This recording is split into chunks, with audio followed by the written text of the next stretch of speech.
Teachers لیے جنہوں نے بڑی غیر جانبداری سے فیصلے کیے ہیں. اب نمبر آتا ہے پھر اعجاز الرحمان صاحب BA پارٹ 2 ممتاز PG کالج.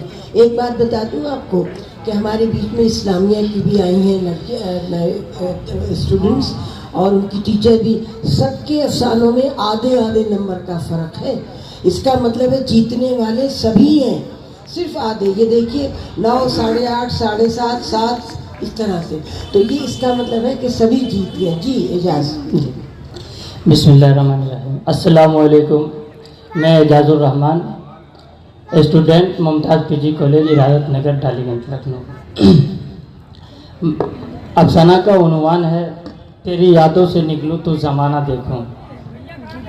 شام کے تقریباً 7 بج رہے تھے. میں لائبریری میں مقالہ لکھنے کی غرض سے چند کتابوں کو اپنے سامنے رکھ کر اس میں اپنے موضوع کی باتیں تلاش کر رہا تھا. اسی درمیان میں نے اپنے موبائل کا نیٹ آن کیا. اس میں مختلف پیغامات یعنی میسیجز آئے ہوئے تھے. اچانک میری نگاہ ایک ایسے میسیج پر پڑی جس نے نہ صرف مجھے میرے کام سے الگ کیا بلکہ دل و دماغ میں ایک ایسی کاری ضرب لگائی کہ پورا ماحول بدل گیا. دماغ سے لے کر دل کے نہا خانوں تک ایک ایسی باتیں گردش کرنے لگی جو اس سے پہلے شاید ہی کبھی ہوئی ہوں. دل پریشان, دماغ حیران و سرگرداں ہو گیا. آخر اچانک ایسی کیا بات پیش آ گئی, کہیں اس کا سبب میں تو نہیں. اسی سوچ میں دماغ نہیں پورا جسم کچھ دیر مبتلا رہا. پھر میرے دماغ میں یہ باتیں چلنے لگی کہ جب کسی سے محبت ہوتی ہے تو 1000 اندیشے ہوتے ہیں. محبت کا کوئی پیمانہ نہیں ہوتا. محبت ایک معمار کی طرح ہوتی ہے جو بلندی تک لے جاتی ہے. ان سب باتوں میں غور و فکر کرنے کے بعد دل میں یہ خیال آیا کہ اگر مجھ سے کوئی غلطی ہوئی ہوگی تو میں اس کی معافی مانگ لوں گا, کیونکہ سنا ہے محبت میں روٹنے اور منانے کا عمل بند ہو جائے تو محبت میں زنگ لگ جاتا ہے. اس کے باوجود مجھ پر حزن و ملال کی کیفیت طاری رہی اور میری کیفیت کچھ اس طرح سی ہو گئی کہ گریہ ساما میں ہے کہ میرے دل میں ہے طوفان اشک.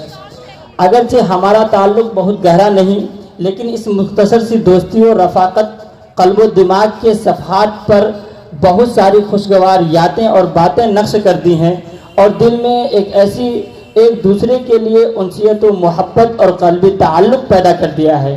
اس کے بعد جب جدائیگی کی بدلی چھائے گی تو دل غمزدہ, آنکھیں اشک بار اور دل کا ترجمان ہوں گی ہی, اور غالب کی زبانیں اپنی پریشانی اور کرب کی حالت کو بیان کریں گی ہی کہ بوئے گل نالائے دل دودھ چراغ محفل, بوئے گل نالائے دل دودھ چراغ محفل, جو تیری بزم سے نکلا سو پریشان نکلا.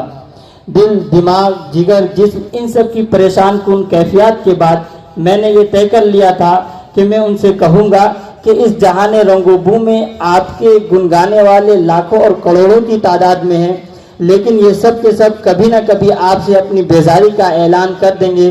مگر میرا آپ سے وعدہ ہے کہ میں آپ کا ہمیشہ ساتھ دوں گا, چاہے اس کے لیے مجھے درد کا جزیرہ اور آنسوؤں کا سمندر ہی کیوں نہ پار کرنا پڑے. بس آپ سے گزارش ہے کہ میری نیک نیتی پر کبھی شک نہ کریں اور یہ یاد رکھیں یک طرفہ نبھاتے ہیں نبھانے والے. پھر میں نے سوچا کہ اگر بات اس پر بھی نہیں بنی اور وہ کہے کہ تم نے ایسا کیا ہے تو میں ان کو سمجھانے کی مکمل اور آخری کوشش کروں گا اور ان کو میری بات تسلیم کرنی ہی پڑے گی, کیونکہ مجھے فرصت ہی کہاں کہ میں یہ موسم سہانا دیکھوں, تیری یادوں سے نکلوں تو زمانہ دیکھوں.